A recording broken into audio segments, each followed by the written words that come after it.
नमस्कार। मैं आर के राहुल यादव भारत की जीत चैनल में आप लोग का स्वागत करता हूं।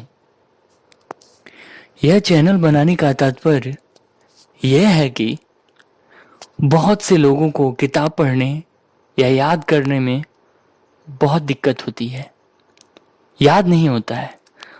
उनके लिए यह चैनल बहुत ही कारगर साबित होगा, तो वो लोग इस चैनल को जरूर सब्सक्राइब करें, क्योंकि इस चैनल पे ऑडियो और वीडियो के माध्यम से भारत से जुड़ी, यूट्यूब से जुड़ी, शिक्षा से जुड़ी हर जानकारी से अवगत कराई जाएगी। तो प्लीज इस चैनल को सब्सक्राइब करें और अपने दोस्तों में जरूर शेयर करें। तो सबसे पहले हम जानेंगे भारत के स्वतंत्रता संघर्ष के बारे में। कितने सेनानी थे, क्या भूमिका निभाई, कैसे योगदान दिया, इन सब चीजों के बारे में जानेंगे। और इनमें कितना चरण बना, कब तक चला, इन सारी चीजों के बारे में संपूर्ण रूप से आप लोग को अवगत कराई जाएगी। इस चैनल का तात्पर्य यह है कि आप लोग को कोई भी चीज का दिक्कत नहीं होगा। ऑडियो सुनते ही कहानी के जैसे आप लोग को सारी चीजें याद होती जाएंगी। तो आइए हम जानते हैं सबसे पहले भारत के स्वतंत्रता संघर्ष के बारे में। इनमें कितना चरण बना, सबसे पहले जानते हैं। इनमें 3 चरण था। पहला चरण 1885 से 1905 उदारवादी राष्ट्रवाद का चरण था। दूसरा चरण 1905 से 1919 क्रांतिकारी राष्ट्रवाद का चरण था। तीसरा चरण 1919 से 1947 तक चला, जो गांधी युग कहा जाता है। तो आइए हम सबसे पहले जानेंगे प्रथम चरण के बारे में, जो 1885 से 1905 तक चला।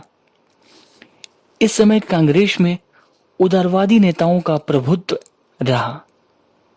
दादा भाई नौरोजी, व्योमेश चंद्र बनर्जी, गोपाल कृष्ण गोखले, सुरेंद्र नाथ बनर्जी, फिरोज शाह मेहता, मदन मोहन मालवीय आदि थे।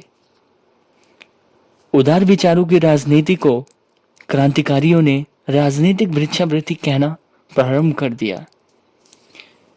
इनकी उदार नीति जब ब्रिटेन में ज्यादा प्रचलित होने लगी, जब राष्ट्रवाद की ज्वाला भारत में बढ़ने लगी, इसका विरोध करने के लिए ब्रिटिश को एक नीति चलानी पड़ी, जिसे हम बंगाल विभाजन के नाम से जानते हैं, जिसे वायसराय लॉर्ड कर्जन ने किया। बंगाल विभाजन 1905 में हुआ। उस समय का वायसराय लॉर्ड कर्जन था, जिसने बंगाल विभाजन किया। विभाजन का निर्णय 20/7/1905 को इसकी घोषणा हुई और 16 अक्टूबर 1905 को बंगाल का विभाजन कर दिया गया, जिसे बंगाल के मौजूद लोगों ने इसे शोक विषम के रूप में मनाया, बल्कि इसे हिंदू मुस्लिम एकता दिवस राखी बांध कर मनाया। लेकिन ये विभाजन ज्यादा दिन तक चला नहीं। बाद में लॉर्ड हार्डिंग ने दिल्ली दरबार में 12 दिसंबर 1911 को यह घोषणा की गई कि बंगाल विभाजन रद्द कर दिया गया। 1905 में बंगाल का विभाजन हुआ, लॉर्ड कर्जन ने किया, जो वायसराय था, और 12 दिसंबर 1911 को लॉर्ड हार्डिंग ने दिल्ली दरबार में उस बंगाल विभाजन को रद्द कर दिया। इस समय राष्ट्रवाद की भावना सबसे ज्यादा बंगाल में ही था, और इसी राष्ट्रवाद को रोकने के लिए ब्रिटिशर्स ने बंगाल का विभाजन करना चाहा, ताकि राष्ट्रवाद का प्रकोप थोड़ा कम हो सके और हिंदू एक तरफ और मुस्लिम एक तरफ प्रांत हो जाए और 2 भागों में बट जाए। यही वास्तविक कारण था कि राष्ट्रवाद को कमजोर करना था। इसी नीति को फूट डालो राज करो भी कहते हैं, या कह सकते हैं।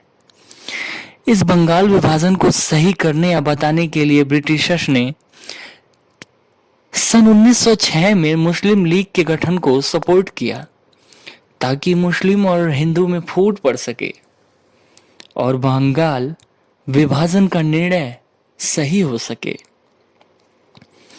और इसके विरोध में 7 अगस्त 1905 में विरोध शुरू हुआ और इसे स्वदेशी या बंगभंग आंदोलन नाम दिया गया। और इसी क्रम को आमार सोनार बांग्ला गीत में गाकर रविंद्रनाथ टैगोर द्वारा विरोध किया गया और इस सांस्कृतिक माध्यम से इसका विरोध किया। और 1905 के कांग्रेस बैठक में गोपाल कृष्ण गोखले ने स्वदेशी आंदोलन की बात की और इसका समर्थन भी किया। और इसके बाद ब्रिटिशर्स ने वस्तुओं का बहिष्कार किया, जिसका दबाव ये पड़ा कि 1911 में ब्रिटिशर्स ने बंगाल विभाजन को रद्द कर दिया। जब बंगाल विभाजन रद्द हो गया, इसी दौरान 2 घटनाएं महत्वपूर्ण थीं। 1906 में मुस्लिम लीग का गठन हुआ और 1907 में आपसी विचार न मिलने पर कांग्रेस के भागों में विभाजन हो गई। नरम दल गरम दल नाम दिया गया। कांग्रेस के अंदर जहां उदारवादी नेताओं जो याचनाएं करने मांगने की नीति पर काम करते थे, वे नरम दल में चले गए। वहीं जो क्रांतिकारी विचारधारा के लोग थे, जो बंगाल विभाजन को रोकने के लिए क्रांतिकारी काम करते थे, वे गरम दल में चले गए। इसी विचारों के कारण कांग्रेस 1907 के सूरत अधिवेशन में कांग्रेस ए भाग में बढ़ गया, जिसको नाम दिया गया गरम दल और नरम दल। यहां तक की जानकारी जो पहला चरण के बारे में था, जो 1885 से 1905 उदारवादी राष्ट्रवाद का चरण था, जो आप लोग को बताया गया। इस जानकारी को जरूर बहुत ध्यान से इसको सुने और मैं कोशिश करूंगा कि आप लोग को हर चीज बहुत अच्छे से याद हो। इस ऑडियो को सुनेंगे आप लोग को अच्छे से याद होगा, बोरिंग भी नहीं होगी। तो इसके आगे भी बहुत सी जानकारियां हैं जिसे आपको मैं दूसरे वीडियो में बताऊंगा।